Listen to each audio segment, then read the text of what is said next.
Hello. So I am still in the Jiggers Whistle. The Jiggers Whistle. Jiggers Whistle with TK. So I don't know when the last episode went out, but this one is coming out at some point because I'm on holiday soon, mate. What Going away for 10 days. What? 17-0. Didn't see that coming. Don't! So I put an episode out the other day, underrated 11, and I came up with some rules. And I thought, I know I've seen TK today, and I know he's got huge knowledge of Villa. Slightly different era to me because I'll go back a bit farther, but we do have a lot of similar likes to certain players, I think we'll say. So I tasked him with coming up with his own underrated 11. And I'll just remind you of the rules. It can only be players in your era. Yep. So what year would that be from? And so obviously to now. So my first game was say 94. So yeah, we've gone from there. So 94 onwards. It cannot be an all-time great. Now, because this is TK's, not mine, I get to veto if I think it's close to a great. If you vote any of these, it's an all-time great. Right. If it's close, because I was close with a couple of mine, no more than 10 international caps, I found that quite difficult, because basically I think if you've got more than 10 international caps, you're a good footballer, aren't you? You're a bloody good footballer. And he tricked me up on a couple. Yes. He did. Really did. Must have played at Villa for at least one season and would spark potential heated debate with your mates. I mean, that's so we'll see. We'll see. We'll see if it does. Certain positions it's tough, but yeah. Okay. Right. So let's start. Who is your goalkeeper of your underrated 11? I don't think you're ready for the name. No. If you say Pierre-Louis Galina, I'm going to... No, Mark Bunn. Do you know what? I nearly put Mark Bunn in. And I said to you, I nearly put Michael Oakes in. Michael Oakes is top of my list, and I've got a subs bench as well. And my other keeper is on that subs bench. Okay, we'll do the subs again. But yeah, Mark Bunn. For 4 seasons, he was at Villa. Yeah. Able deputy. I'm glad you've done some research as well, because I forgot to text you earlier, so I'm actually got some stats. Oh, so it's only 19 games he played, I believe it was. But he played a fair few in that relegation season. And let's face it, Guzan was off the boil. Yes. He was needed. 16-17, we had the mess about with Galini. Yeah. Then we had Johnson. He's gone on to be a good keeper, hasn't he? Yeah, he has. You can't say he hasn't. He's done okay. Atalanta was his... was the last time I seen him, but no, Galini was about, and then there was Sam Johnson the second half of the season. Yes. But he played a few that season. Then the next season, it was Sam Johnson again. Played one that season, 17-18, and he also played one in our promotion season. Right. So you could say he's an underrated promotion hero. Promotion hero? Admittedly, I believe the game he played in was a 1-0 or 2-1 loss at Millwall. So I think that's the game he played. But that season, 18-19, I believe he played 5 keepers, and he was one of them. I'll take that. I think that's a good shout, that. You know, nobody's going to debate me on that. No. I mean, if you see this and you see me in a away game and come into a booze, go and say to him, "What? Mark Bunn's not underrated." Like, just try and have that conversation, please. It's just not going to happen, is it? Feel free to come up to TK at any away game and have him on any of these picks. Yeah. I nearly had Les Seeley. See, I mean, I really like Les Seeley. He was the keeper. Or Gabor Corrali with his big tracksuit bottoms on. No, that's why I couldn't have him. Yeah, Les Seeley, of course, was the keeper against Villa in the '94 League Cup final. Yeah. When he famously dropped Jim Leighton because he had a stinker in the... No, that was the FA Cup, wasn't it? He dropped him in the semi-final. No, Jim Leighton was a... Yeah, that's... Okay. No, sorry. Right. Mark Bunn, keeper. Right back. I don't have a right back. Ooh, so, okay, formation. Well, I've gone for a favourite. I've gone for one of my favourite... I used to like a back 3 with John Gregory. Okay. So we're going 3-5-2? We're going 3-5-2. We're going 3-5-2, wing-backs. So, well, the wing-backs aren't wing-backs. I'll tell you that. He's really stretching this. No, this is an attacking 3-5-2. Okay, so who is your right-sided central defender? Well, that has to be. In a 3. So this isn't the order I put it in. It's Tommy Elphick. I don't mind that. I don't mind that. who's going? I'm sorry, but nobody's going to argue about it. But I met Tommy Elphick, and he not only was he a very good central defender, and I don't think he had the best of times with Villa, but he was really well liked, and he was given the captaincy as well.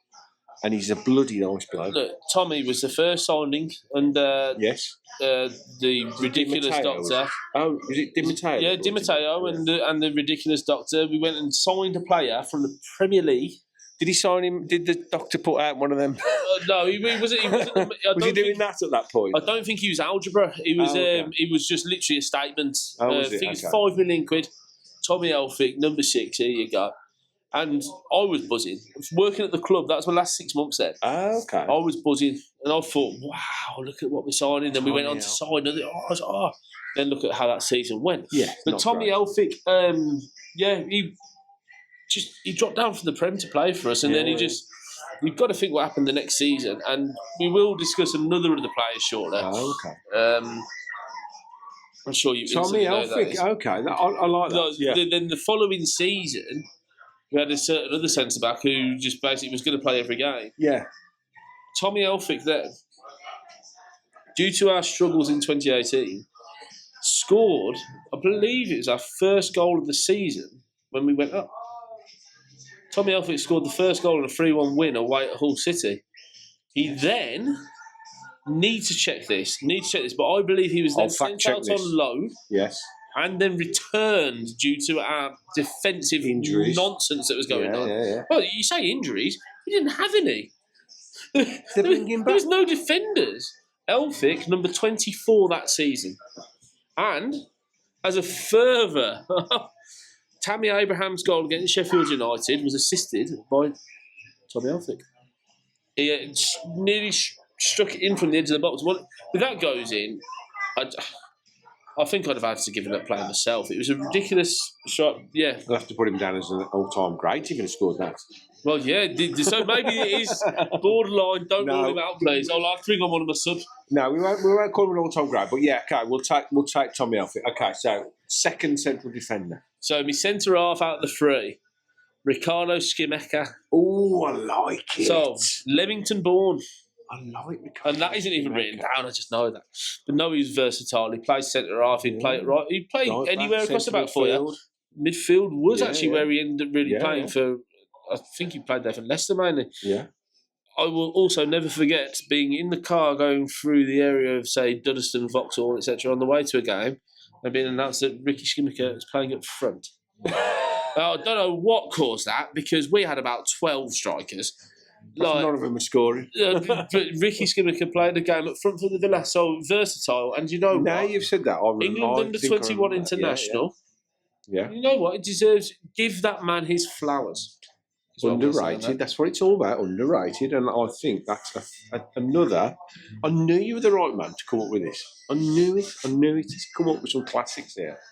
Okay, third central defender. You dismissed this guy. Okay. You dismissed this guy. I dismissed it. Yeah. And I've got to have to say the 3 words that I've said to my mates ever since he started playing. And I said to him the one time in the terrace view, sorry guys, future England captain, Nathan Baker. I nearly put Baker in. No, that's what I'm saying. You dismissed him. I nearly put him in and I didn't. Nathan Baker, the most dependable. And I've written here, heart on the line. Yes. No, it weren't heart on the line, he's head on the line. Head on the line. That guy... Brickhead? If you threw a brick at him, he'll head it back. I mean, when he retired through a head injury, I was like, it's about time. Do you know what I was surprised about? Well, I did my research actually, and I was surprised how many times he played for that. He played a lot. Well, you've got to consider he made his debut in 2011, I believe it was, at Wigan away. Do you remember the first time he was on the bench? Was it the European game? It was a European game. FH Hafnarf Yorda away, I believe it was. I wouldn't have got that, but I did think it was a So European 48 game. Baker was put on the bench in 2008. But his How old would he have been? Young. Because he was quite... he's always been tall, but he filled out, didn't he? Yeah, he had to, yeah. I mean, I used to... That reserve team we had then, I mean, we could go on for hours about some of those, but we're not going to. But there's some really, really good plays in there, and I used to watch them a fair bit. I even went to watch them at Carlisle away. That's how I've got one of them. Surprise, isn't it? Surprise, that is. So your back three, Nathan Baker, Ricardo Schmeichel. Who's the other one? Nathan Baker, Ricardo Schmeichel and Tommy Elphick. Tommy Elphick. It's not bad. It's not bad. Yeah. And Bunny in goal. Yeah. So we're going to go. So should we go right to left, left to right? We're going right to left. Right to left. So you're not. These aren't wing backs then. It doesn't really matter. So if you just pick 5 midfielders. No, they're not all centre mids. Oh, you got wingers. Because I might have to veto one of these if they're all centre midfielders. No, they're not. They're not. Oh, you picked wing backs and you're not going to pick wing backs. I can put one of them DM if you want to make it work. Right, let's see. So this one get heated. This one. So I did see a comment on your YouTube last night. That's what made me write it all down and timestamp it. And the one guy was on my list, but I had taken him off at the time. So Mark Albrighton was going to be on the list. Yes. But he's not underrated. No. He's overrated. Oh! No, but you know what I mean? For his time at Villa, he's overrated. He turned into a wonderful winger. Yes. He had a great time at Villa, but he was never talking just about Villa. He was never an all-time great for Villa. Sadly, I think he should have been, but he wasn't. If he'd have stayed, he would have. Sorry, Mark. I know you will watch this. But that was too controversial. So I had to go with something else. Okay. Which I had picked before I saw the comment. But yeah, Charles Nzogbia did not live up to expectations. Purchased in 2011 upon departure of Ashley Young and Stuart Downing. It's a strange time for the club. This is the first one where I totally disagree. No, but what you think he was that good? No. Look, the guy came in. I don't think he was underrated. I just don't think he was very good. He was signed from Wigan off a very good couple of seasons, but we had a manager. Let's face it, we had a manager and a chairman at the time that were not trying to get us European football. No. And Nzogbia, I have got evidence to back up my point. Okay. So, wasn't great. Give you that. However, he was part of the bomb squad. Nzogbia, Given, Bannon, Stephen Ireland, Darren Bent, Alan Hutton, part of the bomb squad. Yeah. Charles Nzogbia came back from the bomb squad, just like Alan Hutton, fair dues, and he was massive for Tim Sherwood. When Tim Sherwood came in and Nzogbia was being used, he was massive for him. They had an FA Cup final for us, man. A good player. Okay, look, it's your team, It's your team. I'm not going to veto it. Wasn't incredible. Don't get me wrong, but I think he was underrated. For that, that's the whole point. It's underrated. The Tim Sherwood kind of period when he was wearing number 28 because he had to come back from not wearing number 36. That is admirable. Okay, right. What do you think in the comments? Are you having Charles Nzogbia? When you see him at the next away game, just shout Charles Nzogbia to TK, okay? Let's see how many people do. Okay, all right. Let's go over that shock. Are we going left or are we going right across the middle? I can't go with my midfield three until I've done the left because we'll do I'm going to get people to be turning off the video if I go through that. So Carlos Hill. Maybe just let that sink in. Carlos Hill. Careless girl if you spell it wrong. Yes, I like that one. Yeah, so little lad, 5'4", something like that. So scorer of wonderful goals or a wonderful goal. Special goals. Special. Have you written that down? Yeah. Yep. I've got a little writer for all 11. That's good. Special goals. And I mean, the one was it Middlesbrough? Sunderland, you think? Sunderland. And he's not on the bench, but Carlos beat out another player who actually made that goal, Adama Traore. Oh, no. I'm glad you never got him in. I would have vetoed that one. That's underrated. The only reason I didn't put him in is because he came on against Rotherham in 2016. He was underrated. He was shit. Oh, mate, he weren't. I'm not having it. Traore. He's a middleweight boxer he's a sprinter. He was good for Villa. He wasn't given a chance. He had one good season at Wolves. So, but no, Carlos Hill. Yeah. I'm glad you put Hill in and not 2014-15 season, signed in January. Decent goals. Decent. Yeah, yeah. And a nice lad, really. Never should have been a Premier League player, but did well. Yeah, Carlos Hill. So I'm going to put my one in front of the back three because Shield. Because you made me feel really bad about not having wing backs. So we've got the Shield in. We've got the midfield anchor. So he's got one England cap. Ooh. He tackles and he passes. He harries and harasses. He gets up people's asses. He's better than Zidane. Gavin McCann. Oh, nearly had Gavin McCann as well. I was about to say Gavin McCann, yeah. One England cap. Yeah, no. I believe it was at Villa Park in Spain. 100%. Yeah, I think that's another good shout. In my time, printing football shirts over the last 5 years, I printed one McCann 8 shirt. And that was just for the page. Wow. Because I had a spare shirt. No, Gavin McCann was so good for us. Yeah. And was very, very unfortunate, really, that he ended in an era where O'Neill had to get rid of players. Do you know what I thought when I looked at McCann and I nearly put him in? I actually thought, and see what you think of this, he would do really well under Unai Emery. Oh, superb. He would be great in that double pivot. He'd do the double... The thing is, he could do the double pivot by himself. Well. Yeah, he looked after the ball so well. Honestly, and people are going to be watching this who don't know who Gavin McCann is. No. But honestly, he was a signing in 2003. So bear in mind, we signed him from Sunderland. We signed another lad from Sunderland then at the same time, I think. Can't think who. Either way, he came to us. We finished 6th in 2003, 2004. We had a good run. 4, 5, 5, 6, ain't great. 6, 7, he got phased out, sort of thing. So he didn't play. So he went off to Bolton. Did wonderful things at Bolton. He was there for years. Yeah. Gavin McCann, very, very, very talented, and exactly what I've been calling out for years, which I'm hoping we have found in Amadou Onana in a big man. Yes. That's what I'm hoping for. Yeah, So I like it. So it's probably your best selection for me so far. You're going to hate the next two. Oh, God. So the next one, Jordan Verito. Do you know what? I don't mind that. And do you know why I don't mind that? Because I think a lot of them players we signed around that time, it was the wrong time for them to come to the Premier League. We actually signed this piece of paper up. We actually signed some really good players at that time. Jordan Amavi went on to do good things. I got to know any other season. Yeah. I got to know. Playing on the right at Bournemouth. Well, here's a weird story for you. In Sutton, I got talking to this guy once, French guy, came down for a spud, and over the next weeks and months, no, he came down regularly. He stayed in a flat up the road from Sutton, from the Grace Church in Sutton. And I got to become really good mates with him.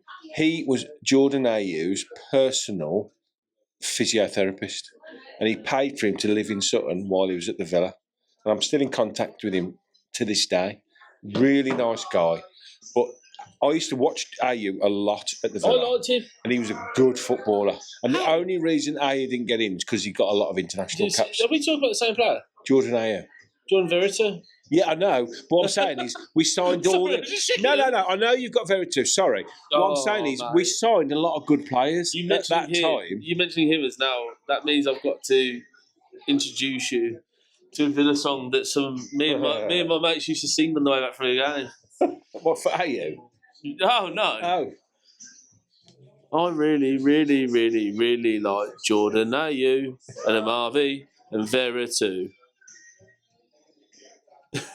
Jesus Christ. They're all Jordans. Yeah. And that doesn't even include Leiden. No. We did a version that had... with my daughter's boyfriend last year. Oh, brilliant, Bromsgrove. No. I like it. So do you agree at that time we saw him play? Yeah, it's just a Ghana guy. Look at the career he had. I used to have a PSG Ghana shirt. Ghana went on to play for PSG. Amavi went on to do really well. Amavi in different circumstances. People who follow me on Twitter might remember Amavi from my tweet, which mentioned the President of the United States as well. If you don't remember it, just search POTUS Jordan Amavi. Brilliant. It is still there. I'm having that one. I'm having that, yeah. So who's your other midfielder then? It's Henry Lansbury. I've got to think about this one. So he signed for us. Signed for us the winter window, 16-17. In the September, he scored an equalising goal against us for Nottingham Forest. Yes. I believe it's the equaliser. It might have been the first in the period of 2 goals against us. He signed for us and he was exciting. He was. But, again, was it the right team for him to be coming into? Probably not. However, an exciting bit part player wasn't involved anywhere near as much as he'd have hoped for when he signed. Nowhere near as much. No. But I liked that signing at the time because I remember him when he came through at Arsenal. And I remember thinking how good he looked there. He scored away at Spurs in the League Cup. And I thought that if we could get the best, a lot of players, if you can get the best out of them. Injury said no. Which is perfect for underrated because I think nobody really got to see the best of him. So what he could have been. I don't know how you're going to play this on the actual video that you're putting out. Okay. If there is any way that you overlay with the video of the goal against Leeds and the goal against Ipswich, amazing. If you can't, just a picture of him celebrating. Fantastic. He's given me loads of work to do here.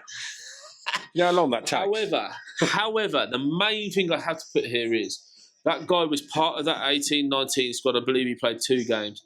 Part of that squad more than so many other people. I won't mention that now, actually, because that would go ridiculous. I'll tell you after. Henry Lansbury was a massive part of that dressing room to the point where Dean Smith was including him in his first squads in the Premier League, and he did score a legitimate equaliser away at Crystal Palace. If Kevin Friend, I'm just going to move my mouth rather than you having to bleep it, then Henry Lansbury might have had a different trajectory on his career. So. No, I think that's again. I like your midfield. That's Gavin McCann, serious midfielder. Gavin McCann, Henry Lansbury, Carlos Hill. I can't remember now. He said Gavin McCann, Carlos Hill, Henry Lansbury, Jordan Verretou, Charles Zogbia. Oh, sorry, I forgot about Zogbia. I like 485 midfielders, Teak. I can't have.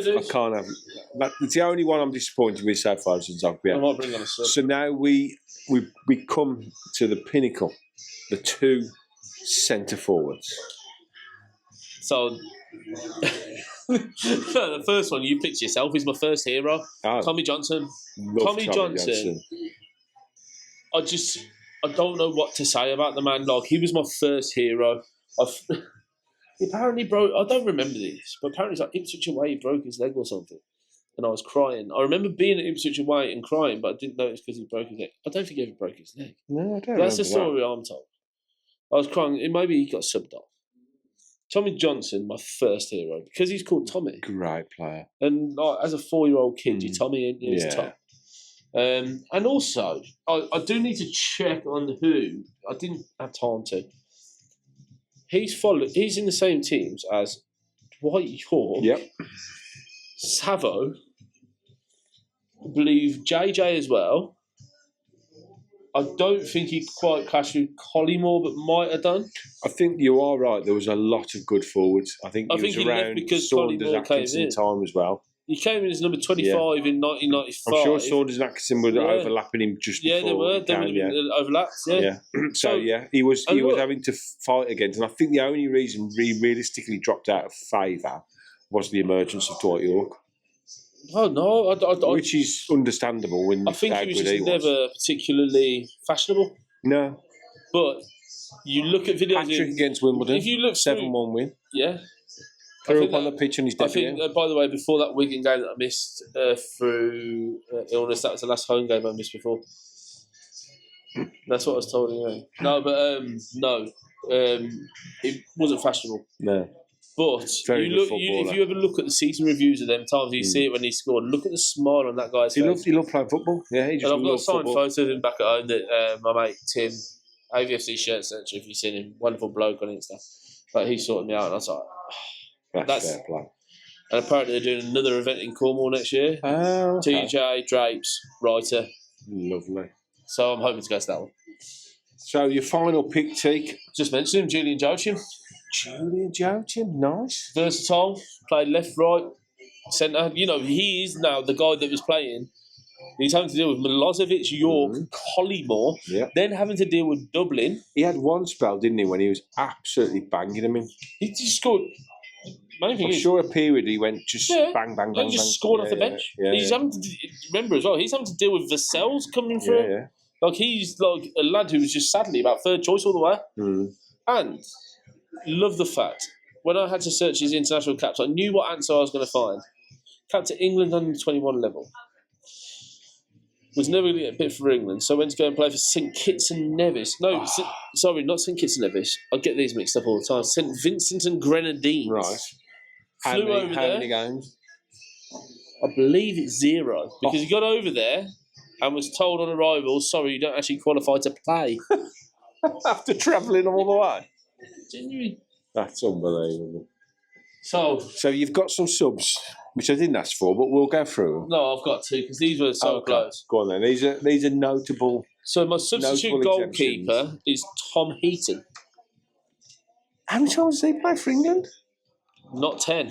I think it's 3. Oh, okay, yeah. Oh, I thought you caught me out there. I caught him out there. Tom Heaton is the substitute goalkeeper. I think that if it wasn't for his injury, we might have gone down. But if it wasn't for his injury, he'd have had the whole season, wouldn't he? And we wouldn't have had to have started bringing in players like Pepe Reina and, Nyland playing in the Premier League. Yeah, I was dead pleased when we signed him, to be fair, because he was a proper solid keeper, wasn't he? I've only got one striker on the bench, so I'm going to give you him first. Because he ain't going to bag your goals. Keenan Davis. I did look at Keenan Davis. Keenan Davis, man. A beast. I was also gutted that I didn't get my Davis 39 shirt out earlier to hang up in the room. He was. And again, he's done okay abroad, hasn't he? He's got a late Udinese. Yeah, he's doing really well. Yeah. Now he's got his injury problems over, maybe. Yeah. Got his he scored a late equaliser against the Albion as well at Villa Park. Yeah. Do you know what? I'll take him. Was the first goal he scored away at Barnsley? That was it. I knew it was a big 3-0 win, I think. I thought when he scored his first goal, he would go on and absolutely bang him in. He's getting silly. So I'm going to go with this one first. Ali Sissoko. No, not having him. No. Okay. Definitely not having him. Okay, well, instead of him going Mark Draper. Yes, he's one I'd definitely consider Drake. Because I do need another centre midfielder. Yeah, definitely. Drake's wonderful. Drake. Yeah, great footballer. Well, he's played for an Italian club like Barcelona. If I hadn't put Parker in, he would have got in. Draper. So I get Sissoko. My reasoning was because he came in, did okay, did all right. In fact, Stoke away the first game of the season, he played in what my dad called bonehead defence. There's 4 ball blokes playing at the back. And we beat Stoke and Ivan scored the winner. Oh, no. I wonder where he was going with that then. But then he had to come back and play number 43 in the relegation season just to try and keep us going. So he's gone Mark Draper in. Fernando Nelson. Yes. Wonderful crosser of the ball. Yeah, Portuguese. And how he didn't do much else other than play for Villa in his career is stunning.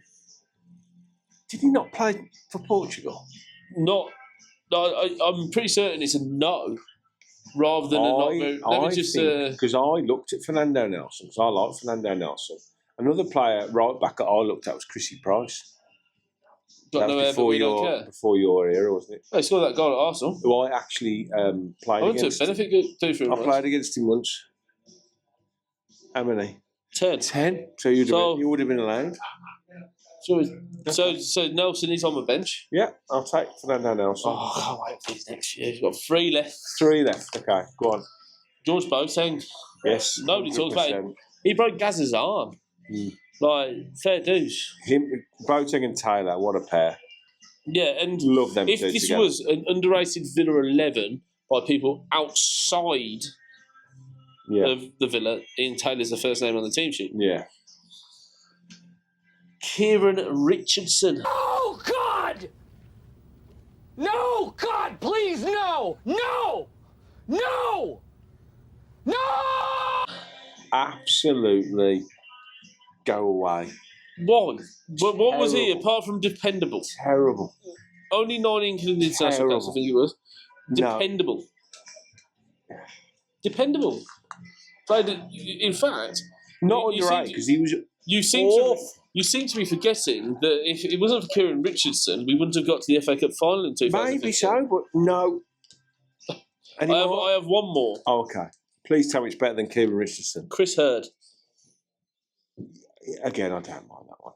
Oh, hey, I Liam. don't know. We've got Sorry, mate, friends we're here. just filming. Hey! Just for a Villa podcast. Oh, man, get me on the Up the Villa. Yeah, lovely. So, I only met him properly coming here the first time. And he was like, oh, hi, mate, it's all right, yeah, love that. And that's like the third time. I was like, you sitting K4, don't you? I was like, no, K2. He's like, no. I was like, oh, didn't you track with him loads of times under the old hole? This Yeah, is the lovely thing about Villa, you see. You're friends with everyone. lovely part of Browners as well. Well, Cheek, that's brilliant. So, Chris Hurd, Yeah. if it wasn't for injuries and personal reasons, he'd have gone on to have over 200 appearances for Villa, in my personal opinion. Viva Chris Hurd. Big And shout. also, I haven't mentioned Lee Hendricks, and no, he'd have called him a legend. I wouldn't, no. So, I wouldn't have called quickly him a before legend. we... Okay, so we got a little surprise, little giveaway, which TK's kindly donated to the channel. Oh, that's it. So, we've just seen it be printed, or it's at No, TK's. this isn't the one I printed. No, the one that was at TK's behind the scenes. So, we are going to give away this really nice Bogard. So it's a pro shirt from the 22-23 season with Bogard 52 on it. Ignore if you've seen him wearing other numbers, he wore 52 that season. I don't argue with TK about numbers. It's an XL, it's brand new with tags, so we are going to give it away. We're just going to have to announce how separately. Yes, so we'll have a think about how to do it, but definitely come and follow the channel and then go over to Instagram and follow Capturing the Future. Is that what it's called? Capturing the Future. Capturing the Future on Instagram, and then we will think about how to come up with a way of working out how to win this shirt. TK, thanks very much, mate. Appreciate your time. Had a lovely evening. I've enjoyed mine just since. Good lad. Yeah, we have to do this again. We will. Okay. Maybe talk about my favourite home League Cup games or something. My missus is going to be fuming at me when I go out for dinner. He's late. The dinner's in the dog. To be fair, I think I'm on time now. Oh, okay, you're right. Right. Delayed it a couple of times. Thanks for watching. Subscribe to the channel. Speak to you soon. Up the Villa.